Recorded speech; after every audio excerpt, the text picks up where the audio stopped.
Good morning and welcome to SEN Stream. Today we cover the modules moving into week 9. We speak to Evie and Ted about the mid-semester feedback. We take a look at a tweet of the week. We take questions on the chat and hopefully provide some answers. Stay tuned to find out more.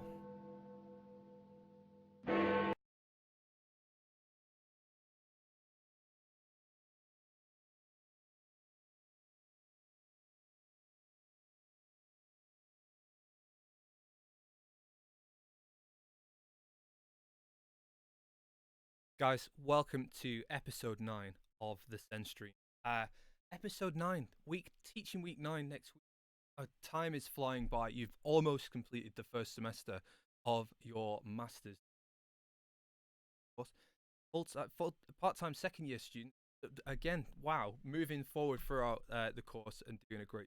So, we're going to run through the module updates just to make sure that everyone's on the right page so that we can move forward throughout the rest of the semester and finish strong as we move into Christmas. I've got Evie and Ted just behind the camera in a different room. They're actually watching live, which is great, adding to statistics. But we're going to get them in to talk about the feedback that you guys have given. I've asked them to summate and put together the feedback into something that's a bit more usable, because we're not going to change the world. We can't change everything. We're going to talk about kind of trends that they've picked out from the full-time responders so that we can try and do something a bit more holistic, representative of everyone on the. So stay tuned for that. We're going to get through the module updates first, so let's move on to that now. Okay, let me get my screen up. See? Excellent. So episode 9, what we're going to move into, I believe, search methods.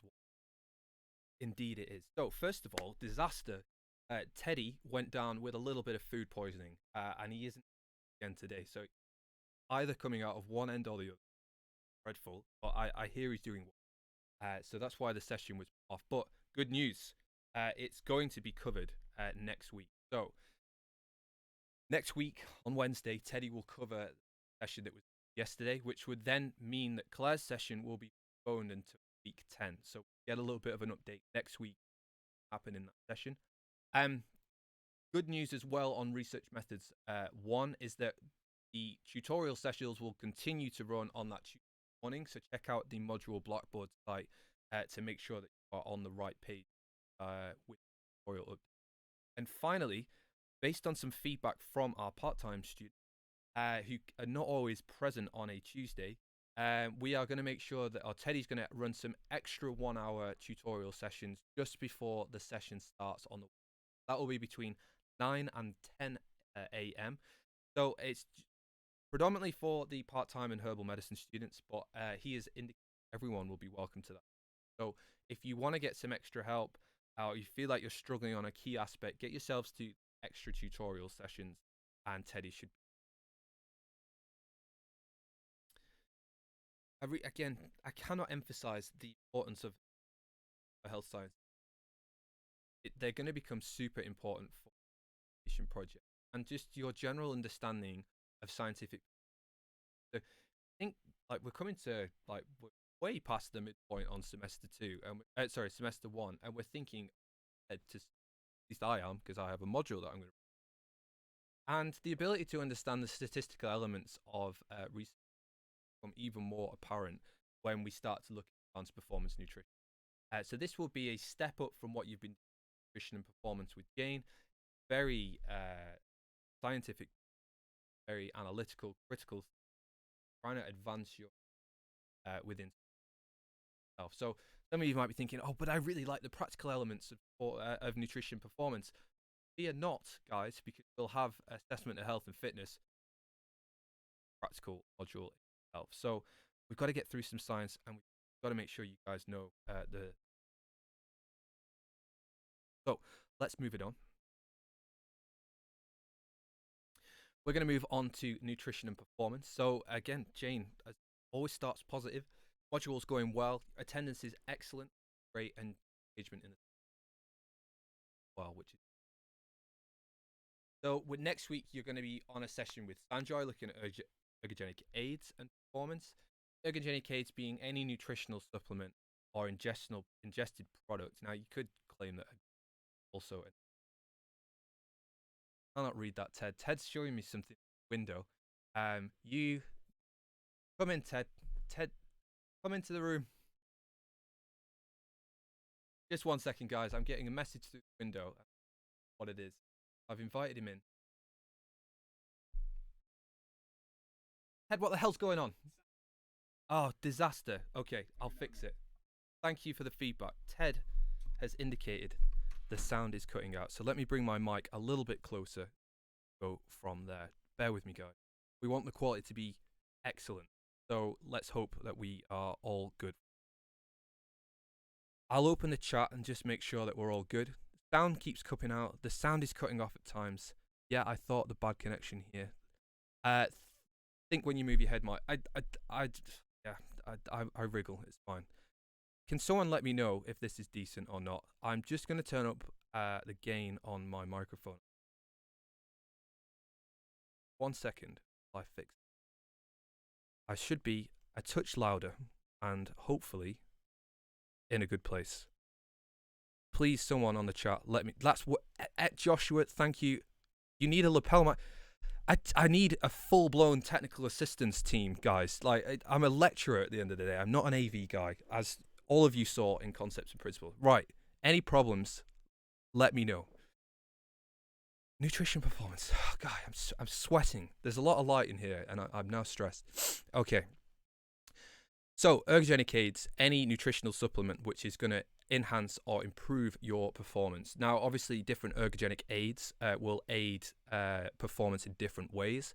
You might have ergogenic aids such as caffeine, which on the one hand increases force production and the ability to generate power, but on the other hand, it also modifies the amount of substrates that you use at any given time during endurance exercise. So guys, for example, who smash back a bunch of caffeine before their Ironman or before a marathon, you might find that your pacing strategy is compromised simply because you've started to utilize more substrate because you're working at a higher exercise intensity than you are perceiving. So, get yourselves across. Sanjoy's entire PhD was looking at ergogenic aids, so he's in a fairly good place to comment on this. So it will be a good session. Jane has indicated there that there's an exercise-based practical. You'll expect to be a volunteer and bring some clothing and dress appropriately for the session. And this is the thing. The amount of times I do practicals with undergraduates and they turn up in skinny jeans and I just look at them like, you saw the practical show. But I master's students, different level, operating on a different place. So get yourselves across, get involved. Next module. Hopefully the sound is okay. Oh, okay, a tricky one here. I've got some feedback from Claire. So you've all submitted your first essay for Concepts and Principles. So I haven't been sent any yet to Mark, but I suspect that may change in the very near future. So Claire has given some feedback with regards to the kind of feedback that she's got on the discussion board. So she got 111 entries, which were questions which were specific to the discussion board. And many of those were related to information that you may have been able to find or would have been able to find in the instruction document. So things like word counts, font, line spacing, all of the nitty-gritty stuff like that. So she's come up with some key lessons from this, which we're going to talk about in a second. Claire also amended the submission so that any students who didn't follow the document naming instructions for when they submitted their coursework. Now, again, what I don't know, guys, is if it's you, SEN students, or whether it's GPHN students. It's just students on Concepts and Principles, so I can't be any more specific than that. But essentially, please follow the guidance when you submit a particular assessment, because if it says there's a naming, you have to name your document in a particular way, it just becomes exceptionally difficult for staff to be able to distribute your essays out. For example, if it required the correct title on the top of it, or if it needed your student number, for example, it becomes very difficult for us to do that. So she had to amend the submissions for some. And unfortunately, she received 4 late submissions. Again, I have no idea who those people are because it's anonymously submitted, but she's come with some feedback, and I feel like Claire should be sat here doing this because I feel a bit uncomfortable, but it's okay. I kind of agree with most of them. So when you ask for more info with regards to your submissions and your assessments, sometimes you can lose the detail, which is our key, because there's like 110 entries. Wow, God, that's a lot. So sometimes you can miss the key information because there's so much detail and information provided. So she's advised that when you use, having spoken to Claire, she's super happy with the discussion board. She asked for it, and you guys responded and used it.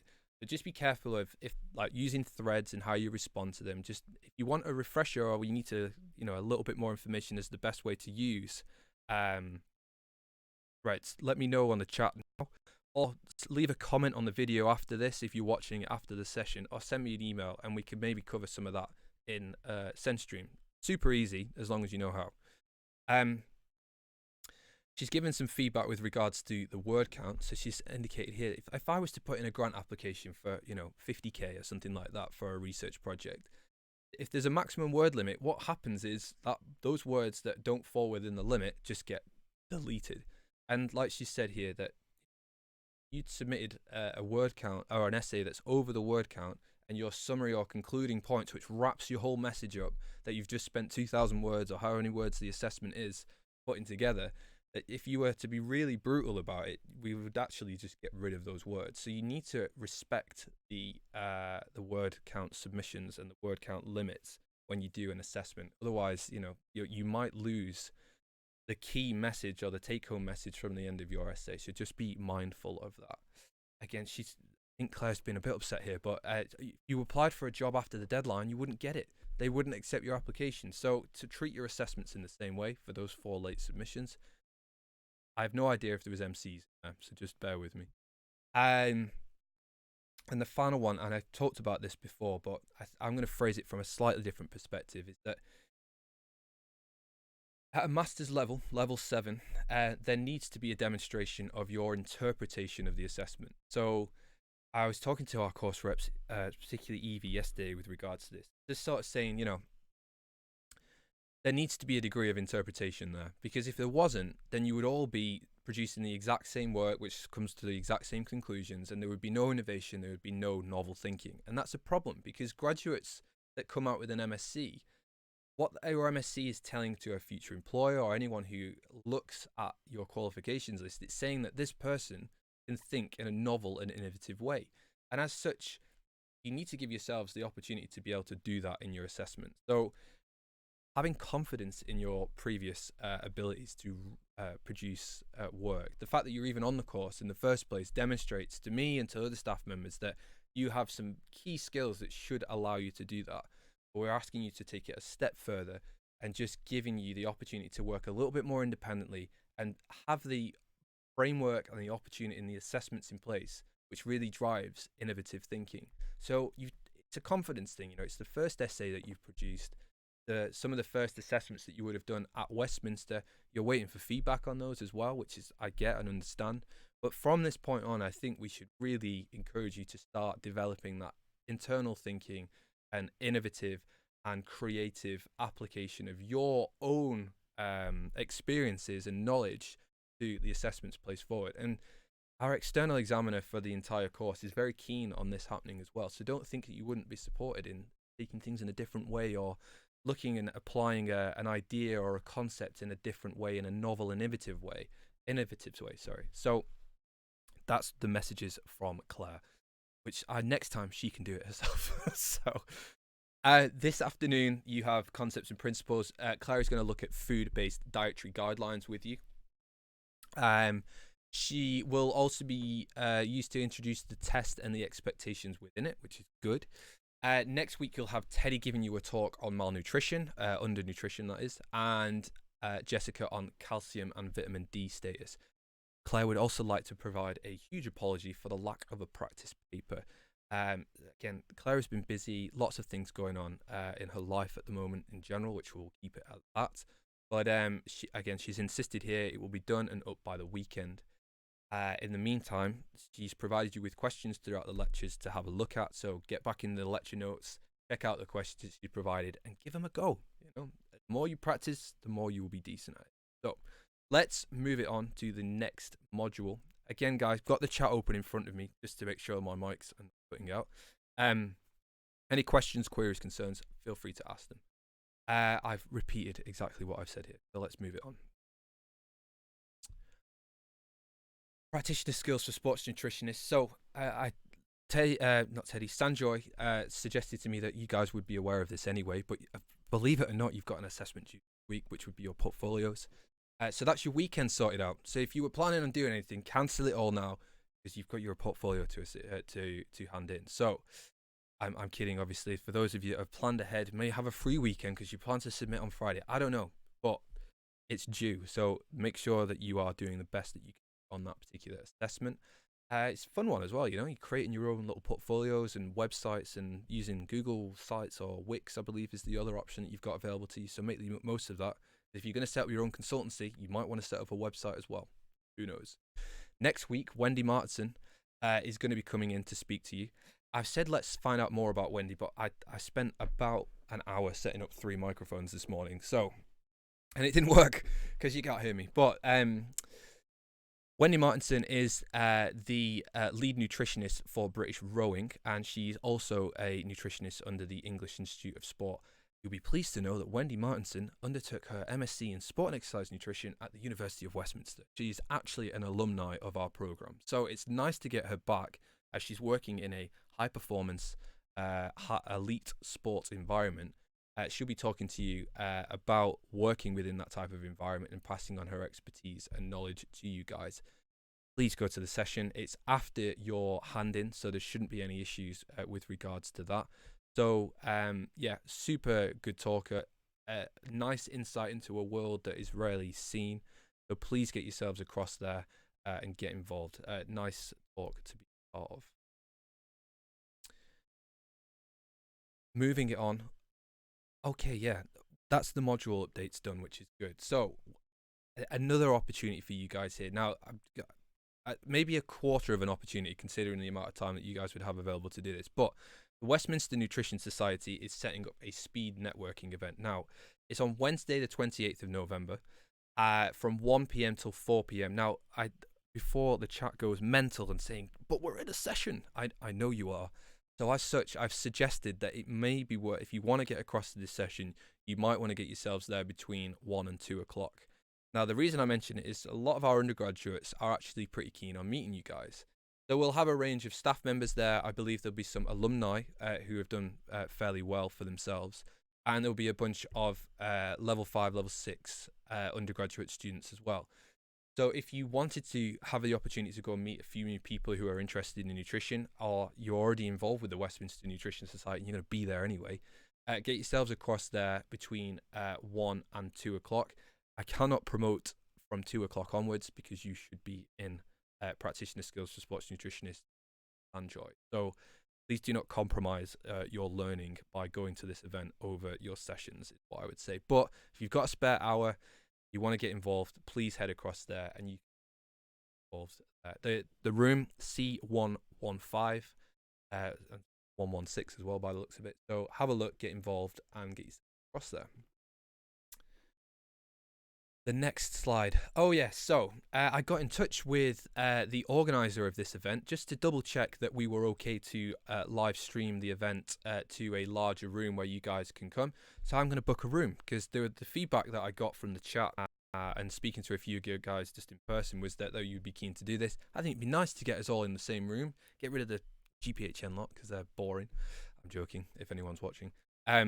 But we can get a room sorted out. I'll try and pick. I've not selected a room yet, simply because I'm not sure which would be the best room for audio-visual stuff. So it might be the pavilion, which is like a nice open space, but it might be small lecture theatre, assuming the projector is working that day, whatever that. I don't know why that's a thing, but it's a thing. So yes, look, I will update you all on this later. But it should be good. I'll be there. I'm keen to have a look at what's being said as well. So let's move it on. I believe it's going to be tweet of the week. Indeed it is. So let's have a look at this big screen. Hang on. Buttons let me. Right. Trent Stellingworth. I think I've shared Trent Stellingworth stuff with you before. He is the lead nutritionist for Canadian sport as a whole. He has a subspecialism in athletics, specifically in short to medium duration running. His wife is a very talented 800-meter runner. Trent, in himself, publishes a lot. He publishes within the carbohydrate metabolism field, typically on ergogenic aids. He's a bit like a Canadian version of what's called Louise Burke, who works for the Australian Institute of Sport, uses scientific principles to guide the interventions she would use for her athletes. But Trent has tweeted about this article, which is about the new kilogram standard. Now, this is geeky to the next level, but it's okay. We're doing MSc, for God's sake, so we're going to be a bit geeky, and I promote that in every way, shape, and form. Anyway, the SI unit of mass is being redefined. So, as you may know, a kilogram, as it currently stands, is a measure, an SI unit of mass, which is specific to a given weight on planet Earth, because it is the gravitational pull of our planet which defines how much 1 kilogram is. And for those of you that know a little bit more, will know that there is a 1 kilogram standard which is kept within a vault in France, which is what all of the other kilograms in the world are calibrated to. So, and this is a bit of an antiquated way of doing it. There's also 4 sisters of this particular 1 kilogram weight, which are distributed across the world. So there's one, I believe, in the UK, there's one in America, and there's 2 others, which I'm not quite sure where they are. But essentially, companies and scientific labs who are conscious of what mass a kilogram is would take their own scales to be calibrated by these sister weights. And those sister weights are then subsequently recalibrated back to the primary standard. But again, it's easy for us to understand what a mass of a given metal looks like, and we all say, well, this is the kilogram, but it's going to be changed. And that's a fundamental SI unit, which is going to get restated, redefined. If you're interested, get onto this tweet here by Trent Stellingworth. I'll put a link in the description of the video after this, because that's what all the cool kids do. And take a look. It's a good. I started skim reading it. It gets a bit technical in places. I'm not going to lie. But if you're interested, have a look. It's not nutrition specific, but in some ways it is, because everyone's using kitchen scales. At some point, they would have been calibrated back to this standard. So there we go. We've got a link in the end. Perfect. Let's move it on. I think that's the lot. Okay, excellent. So we're going to invite Ted and Evie in. Now, let me just change the screen. So you all gave the opportunity. I provided, myself and the course reps gave you an opportunity to give some feedback on the course over the mid-semester break, and the response was fairly good. I asked then the course reps of the full-time course, so that would be Ted and Evie, and then the full part-time year 1 rep would be Sinead, and the part-time year 2 rep is Francesca. So Sinead and Francesca are going to come in on a different day, but we've got Ted and Evie with us now, and they're going to come and talk about the feedback. So the 4 course reps are the only students who have seen all of the responses. But what I've asked Ted and Evie to do is provide a summary of that. So we're just going to have a quick pause. I'm going to mute the mics. We're going to have a slight change of configuration in the room so that we can hear and see everyone. We're going to have a chat. So stay put, and we will be with you shortly. Again, if you've got any questions, if you've got any comments, that is the place to do it. Okay? I will see you in about 2 minutes. Take it easy.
Welcome back, everyone. Look, who we got here? We got Ted and we got Evie. Oh, amazing. So, a slight reconfiguration. You can see some of the, the nitty gritty of things that happen on SEN Stream, but it's not perfect, but it's not bad. Welcome. Having us, Mike. Can I just get feedback on the chat that you can hear Ted and Evie? Ted, tell us about your aspirations to be part of the Great British Bake Off, just while we make sure everyone can hear you. If you don't follow me on Instagram, please do, at Ted Roundtree, and you will be able to see all of my baked goods. I will be applying for this year's Bake Off, and I can't give you any further info because there's very strict confidentiality rules. But if I disappear for a few weekends at a time, then you might know where I am. Whoa, exciting. Good stuff. And Evie, any aspirations to be on Bake Off?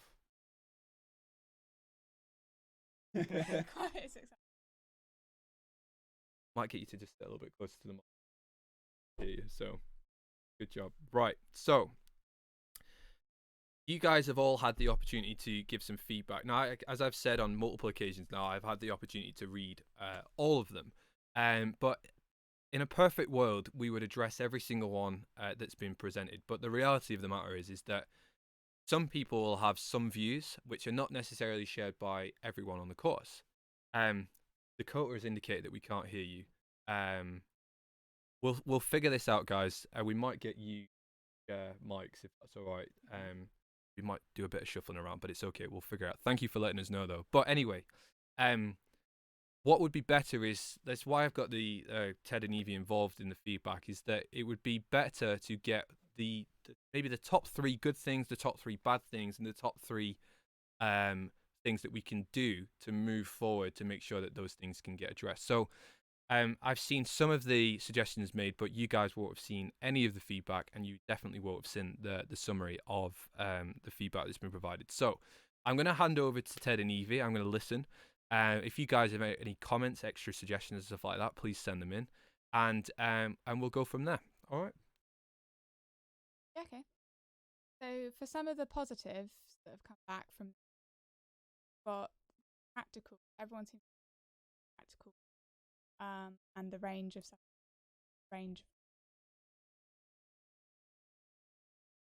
Another positive thing that's come back from the feedback is the teaching quality. So everyone's quite happy with quality of the lecturers and the lecture slides and topics that are provided, and a good balance of content and topic across the board, across all the modules. So things that need a little bit of work. The postgraduate research methods module comes up quite a lot as an area that people are struggling with a bit more. And there's been comments about the room and how it's divided and stuff. So we're going to look into that. PATS is another area that seems to come up from the SEN guys, and that it's perhaps been based more around the GPHN lot. So that's another thing to look at. And then another thing that came up a lot is the Blackboard announcements and lecture slides and materials going up a bit close to the line of when the lectures are. So again, another thing that we can look into. And we've also highlighted just some other areas of interest as well that have come up. So we've got some people suggested that they might like some more practical work. I don't know how possible this is going to be, but and another issue that came up was concepts. So we had quite a broad range of feedback from some people, ranging from saying that they would like a lot more content, other people saying that they didn't think, they thought it was like almost too challenging. So I guess everyone's coming into the course with a very different level. Yeah, and on that, it's tricky, the concepts and principles lecture module is a module which gets everyone on the same level playing field. So for those of you that are coming in from a background of sport and exercise nutrition, or nutrition as your first degree, then it should be a refresher. There's no two ways about it. When Claire sends out the test at the start of semester, you should have aced that. No, I didn't see anyone ace it. I'm just going to throw that out there. And there's obviously going to be a range of materials. So some things will be a reminder, and hopefully there'll be new information provided there. But there's always going to be a range. Now, the proof's in the pudding. So if you get 100% on your concepts thing and you tell me it's simple, fair enough. And if you don't get 100% and you get more like 60%, then I'm going to struggle. listening to that. So, but essentially, what will happen then with that is that I can speak to Claire as the module leader and just double check that she's happy with the content and the level. Now, there was a couple of specific sessions that were mentioned, and I think I'll be going back to her with that. Now, for the SEN guys, it might be the case that I do a video lecture for you guys, which is on fat metabolism, which will be way more specific to what happens to fat metabolism during exercise. So it won't be about fat consumption at the population level and things like that. It might be a bit more sport specific, which, I mean, I'll get some feedback on the chat if that's something that would be beneficial to you guys. Now, the reason I say it'll be more exercise specific is simply because that's what I teach. I don't tend to teach population level stuff. And when you sit in the carbohydrate feeding lecture and the energy expenditure one, like, a little bit out of my depth. I'm not going to lie. There's new information there that I have to pick up and do because I just don't operate in a sort of public health kind of way. So that fat metabolism lecture might be interesting. It might add to your knowledge and understanding, but it would be exercise specific and it may not necessarily help you in your exercise. So any feedback that you've got on that would be great. But with regards to PATS, for example, like, what's the general feeling? What's the attendance been like? I mean, I've been to most weeks, I said, and I don't really think there's that many. Okay. But I would sort of go along the lines in agreeing that most of it is geared towards global public health. Okay. Especially as Regina takes. I think that's kind of a common theme that's naturally going to happen whenever we share anything, is that whoever takes the lecture is going to gear it towards their work. That's how it works. When we have you for the concepts, it's more geared towards exercise. It's great, but it's going to be lecturers who are more public health based for other modules, and that's kind of what you have to kind of learn to apply it to what you're interested in. Okay, fair enough. Would you think that PATS may benefit from maybe more sport exercise guys contributing to the sessions, or even having separate sessions when it's clear the title is BHM? I reckon potentially. And also for the modules we share, for example, concepts, it might be quite nice to have some more like in-depth, sort of more question and answer sessions, because I know we were encouraged to use the discussion board, that board, but I feel like it might be better to maybe talk the assessment in depth rather than having just a broad overview on assessments for the modules. Okay. Do you think that could be managed on like a module level then, or do you think a separate session would? To be honest, I think that actually a lot of it is covered in this stream often. Obviously, having everyone in and being in person is going to be a little bit more interactive than the chat, but people do ask questions. And so obviously then you have to think about people not making it up. But I think a lot of the thing is about having it outside of your normal modules is that people will be more inclined to ask questions or bring questions along that aren't related to the lecture they're in. Because if you sit through a lecture, you might not think about all the things that you're thinking about the coursework and stuff like that. We might not want to anyway.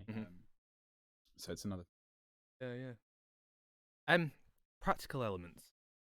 So it's clear that you guys are all enjoying nutrition performance, and it's probably because it's, dare I say, the module you're seeing this.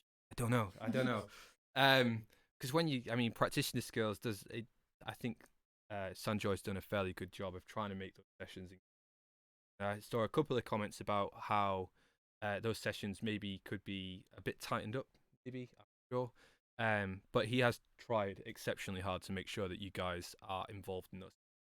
And nutrition performance is like, it's a module which is 50-50 practical sessions and lecture sessions, and as such you do have that opportunity to get your hands on.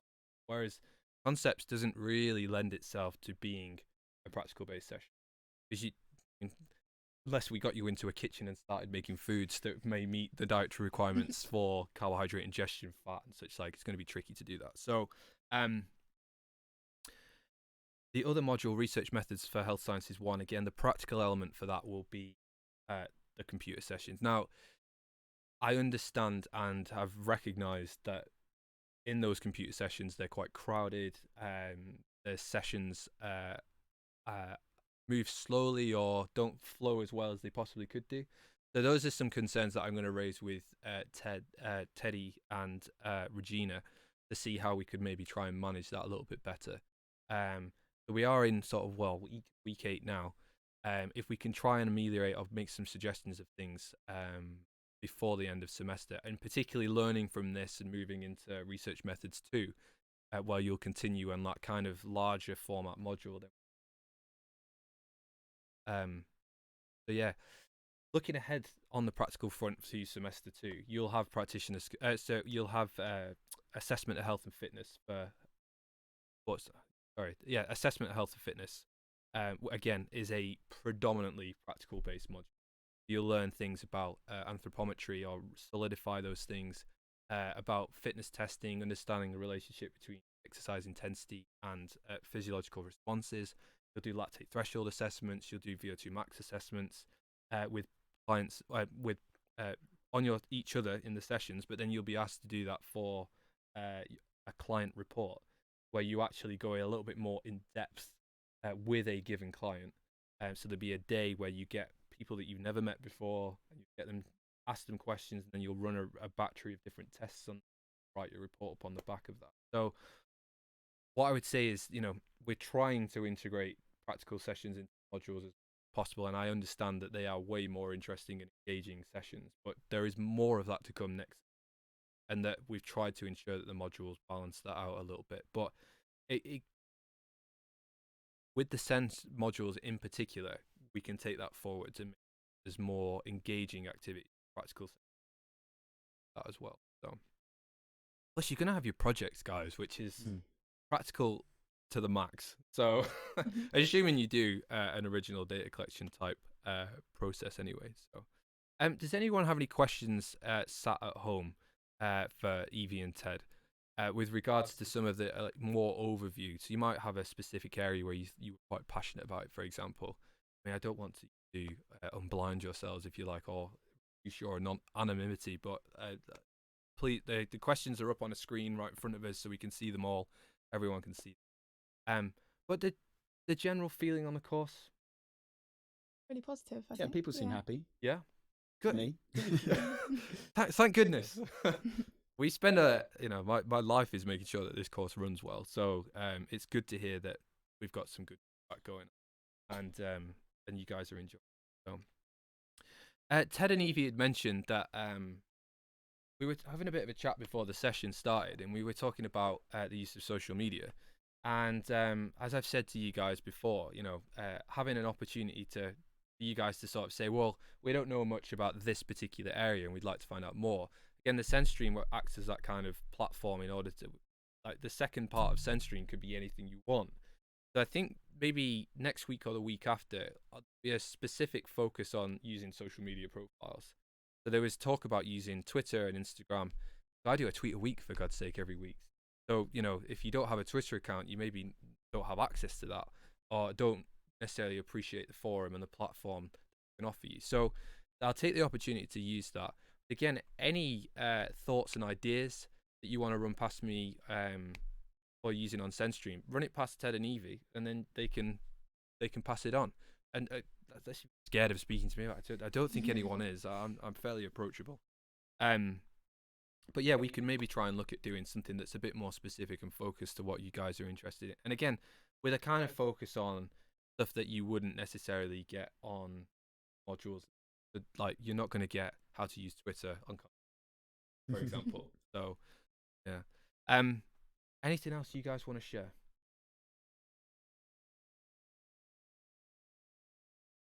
We covered everything feedback-wise. Maybe just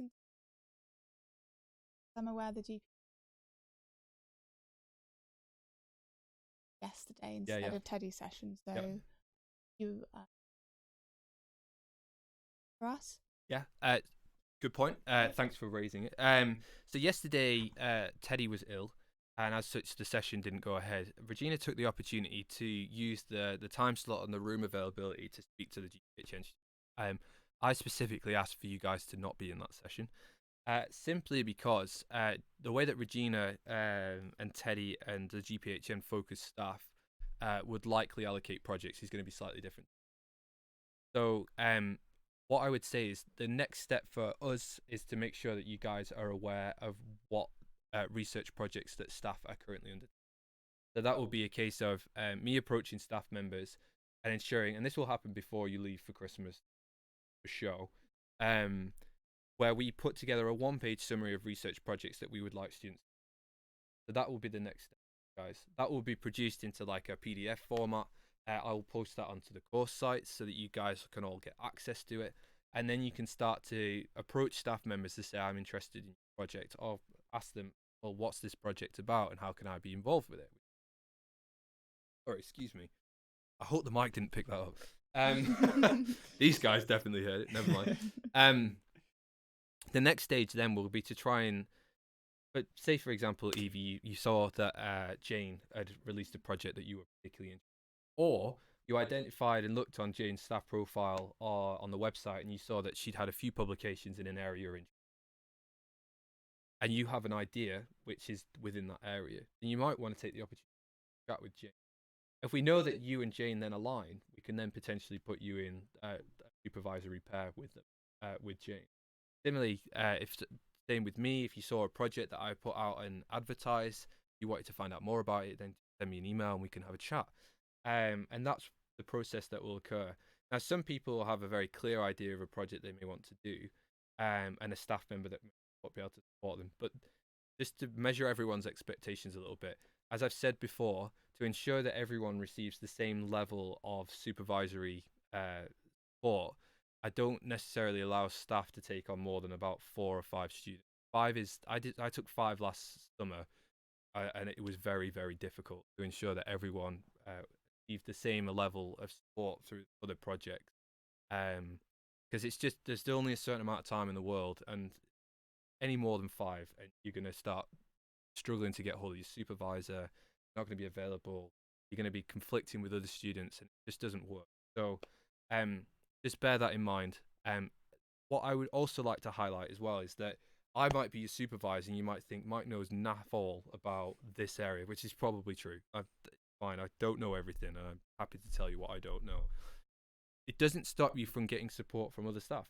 So I had students last year, Jamie being an example.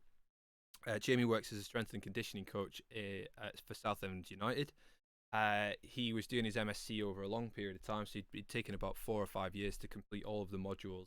Graduated this Monday, which is great. But he was doing a systematic review looking at carbohydrate ingestion before, during, and after football matches, because it was applied to his world. He kind of knew what he wanted to talk about. So I had the knowledge of the carbohydrate feeding strategies that you might want to use, but I'm not necessarily as good as someone like Claire when it comes to using like systematic reviews or putting together different types of reviews formats.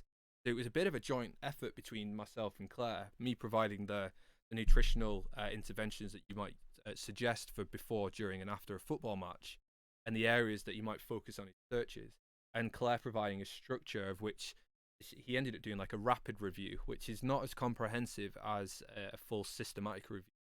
And it gave him a framework to operate in. I didn't even know rapid reviews existed. So it's just, you can see there that Jamie benefited from the expertise of 2 different members of staff in order to get this project done. So people believe that your supervisor will be your first port of call. Don't get me wrong, but there's also a large range of expertise that you can tap into, which will help to enhance the quality of your.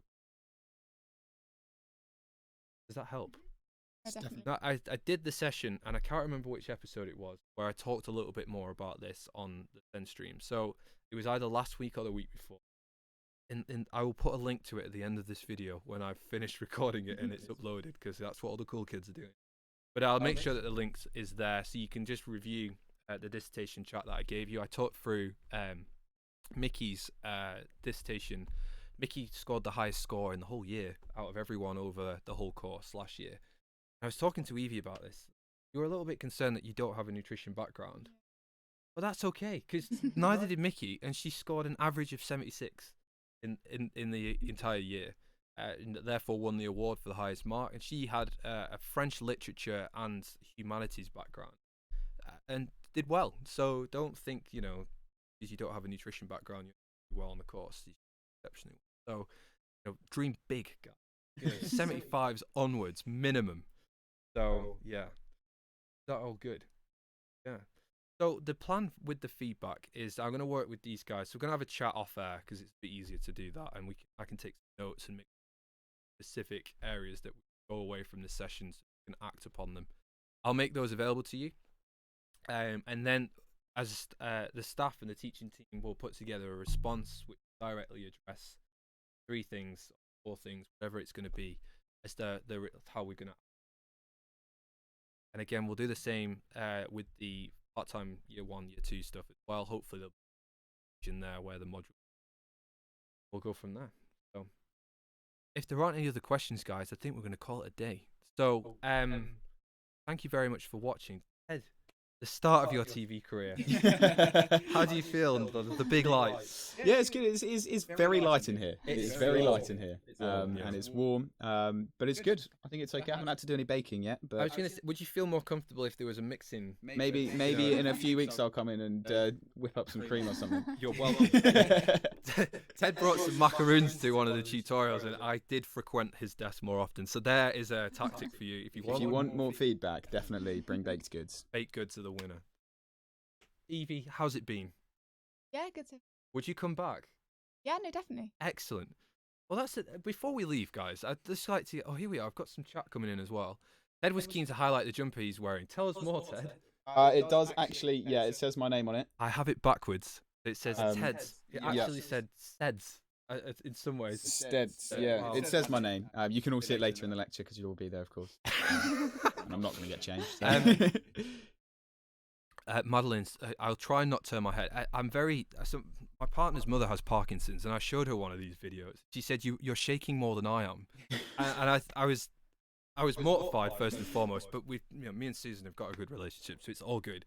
But yeah, apparently I wriggle around a bit, so apologies, Maddie. What else? Also, do you know if we'll get the cast feedback and also Claire's feedback? Thank you. Let's talk a little bit about the feedback policy at the University of Westminster just before we leave. So. The question there is regards to when you're going to get the comments. So the university policy is that you will receive feedback on an assessment within 15 working days of it being submitted. Now, some may interpret that as being 3 calendar weeks. Unfortunately, some of our staff members on the course only work 3 or 4 days a week. So if they are marking the assessment, then their 15 working days is slightly longer. Now, on the SEN, like Jane, for example, is 0.8. She doesn't work one of the days of the week, but she tries to get her feedback done within the 15 working days. So the SEN guys, I do try and push for that 15 working days. For the wider nutrition team, the 15 working days will be defined by how many working days that particular staff member is actually in university for. So just be aware of that. Now, that should be managed. Your expectations for when that feedback should be managed by the module leader, and I will encourage that to happen. They should give you a specific date of which your feedback will be released on Blackboard via Turnitin or whatever else. So usually a specific date is set by the assessment of which your feedback will then become visible from that point onwards. You will then receive a provisional mark. Provisional because the marks are only confirmed once the external examiner has seen a portion of the submissions. So that's just lots of admin that you guys don't necessarily need to worry too much about. The take-home message, there should be a date provided to you. That's when you'll get your feedback and on from there. We are aware that you guys are keen to get your feedback from these early assessments.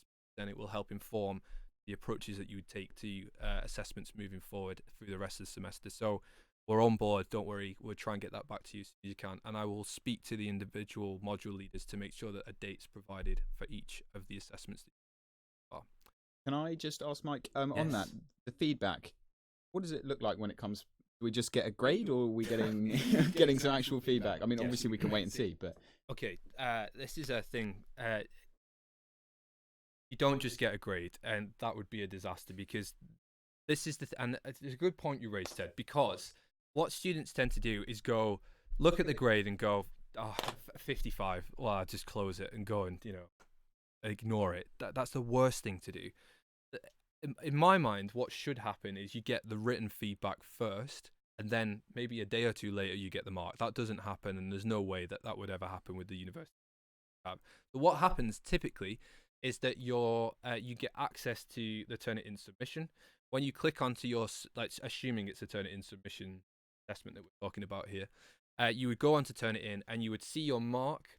Then if there's a rubric assigned to the assessment, then you will see the highlighted sections of the rubric that the assessor has provided you to. So it might say introduction, and it'll give you you will have had access to your rubrics anyway. So when you're writing your assessment, you can show that you're meeting the criteria for those things in an internal feedback kind of way. They'll select the rubric. Depending on how the rubric is set up on the assessment, that will either provide and calculate the score for you. Now, a lot of the tutors across the university don't do that. They just have a rubric, which is they click the boxes, but it doesn't generate a score. The reason being is that sometimes it can result in a regression to the mean, which means that if you select boxes, usually everyone comes out with the same score because of the way that they're together, unless you've obviously got high distinctions and everything, or obviously borderline passed or potentially failed some sections. So we try to avoid that, but you'll get the score, you'll get the rubric, and then there should be in-text comments. There are specific comments in they look like little notification messages, which you click on them, they expand open, and they'll give you information as to what the assessor was thinking at that particular moment in time in your essay. The other tutors sometimes give summative feedback, which will be on the right-hand side of your manuscript, which will tell you basically what they thought of the whole thing overall. So again, it's tutor specific, so everyone does it slightly differently. Our external examiner doesn't like that which I'm trying to address. But at the end of the day, unless I turn into this dictator which goes, you must do your feedback in this way. Unfortunately, universities are full of people who are free thinkers and have their own ideas, and as such, that doesn't always work. So you've got to navigate yourselves in that environment. The way I do it, if there's a rubric, obviously you have to fill it in because that's the rules. I then provide comments throughout the document where I think feedback could be required. So that could be, I like the introduction, but these things. I also try and use the format of what worked well, how you could improve, because there's a tendency for written feedback to sometimes be a bit brutal, particularly if you've read a few of them in a row and you're starting to lose the will to live. So by using that format, it ensures that you know what's done well. Again, that's how I do it. I'm not marking every single piece of work that you do with the member staff, but typically it would be a mix of rubric, in-text comments, and summative comments as well. Some people use audio feedback, 3 minutes to tell the student what you think. Voice. I'm the only person I'm aware of who. Even I don't do that often. It takes a bit of time to save it, and especially when you just want to get on with it. So, yeah. Do all our assessments this year get double marked? And if so, like, how does that affect the comments and stuff that are What on do the you work? mean by double mark? Because there's multiple interpretations. Be clear. I guess mainly moderated. So okay. it'll be first marked by the person that works. Will it then go through another academic? Okay, this is a bigger question. Mm-hmm. Let's get the obvious one out of the way. Your dissertation, as being the biggest piece of assessment that you will do in your course for the whole year, is marked by 2 people.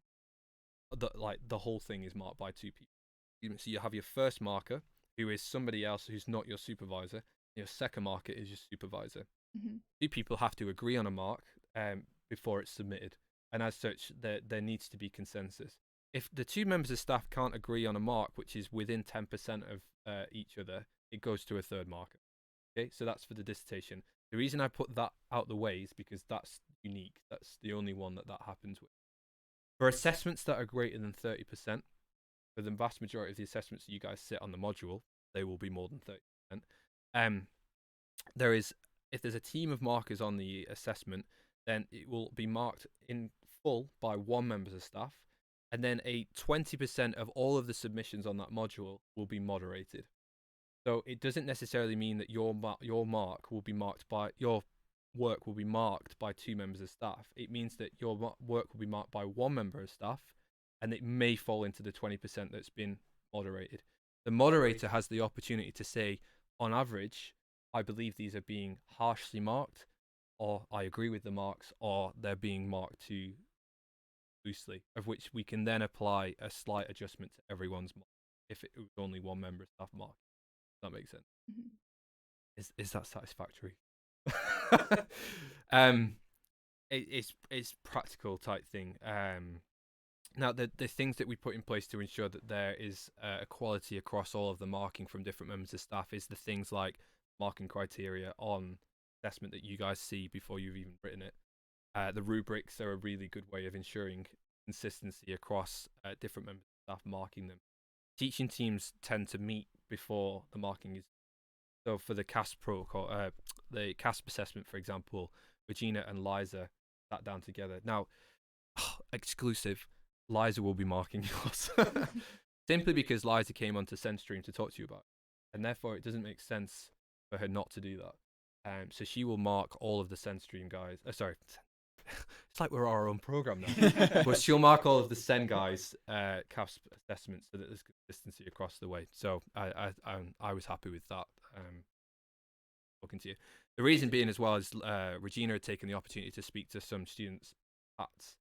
Some of the feedback that I got was that SEN students weren't attending PATS as much again, and as such, I know you guys watch SEN Stream. I know how many views are, how many minutes have been watched, when guys drop out, when you enjoy it, whatever else. So I knew you'd seen the interview with in fact, it's the most popular video that's been watched on SEN Stream with over 1,000 minutes viewed. Now you've got us on here. Well, the internet's going to break. Ted, he's going on to Bake Off. Oh, God, he's going to go mad. On that, I don't share it out width of the course, but there seems to be about 50 or 60 views each week, which doesn't mathematically make sense unless you're watching it, which might be a thing. I don't know. Or it's going out to the general public. Yeah, I try and prevent that because I don't want this anywhere near the public-facing. Try and keep that to. Anything else? Oh, here we go. We've got some questions, Maddie. Are assessments being marked by different tutors depending on the topic chosen? Yes, because different tutors have different expertise and are in a better position to talk about those things. For example, I believe one of the questions is on breastfeeding. I would not know where to start. Just being honest, that's not my area of expertise, and as such, I wouldn't be qualified to do that. Is the calorie broken? Absolutely. I could mark that essay, and it's likely I would probably be doing some of them. Like I said, I haven't been approached by Claire to mark any of the essays yet, but that's not to say that won't change. That makes sense. Also, again, just for you guys want your feedback soon. The more staff members that contribute to the marking load, the quicker that's likely to happen. Simply because if I only have to mark 5 essays and not 70, that's going to make a difference. So, Maddie, again, she's chatty today. Can we know who's marking the different topics? Sorry, this is the last question. Good. We want to get off. Go and get on with our lives. I'm joking. Can we know who's marking the different topics? I don't know is the short answer because it's not my module. So, I don't know. I can find out, but I'm not sure right now. Sorry. Any other things that we want to chat about before we go? I think before we do leave, just Teddy and Evie are your course reps. So if you've got issues, concerns, and worries that you think, I don't want to send Mike an email, I don't want to send any of the teaching staff an email, send it to these guys and they can relay it on your behalf. It can be anonymous. It can be, I want my name, student number, address, the lot up there. I don't care. But just use them as your voice for the course as a whole. If you think something generally isn't happening that should be happening, then get in touch with Ted and Evie. To sort you. All right, I'm going to call it a day. Thank you very much for your engagement on the chat. Thanks for Ted for wearing your jumper. Evie, thanks for putting together all the feedback and summarising it all. But thanks for watching, guys, and I hope to see you next week. Take it easy.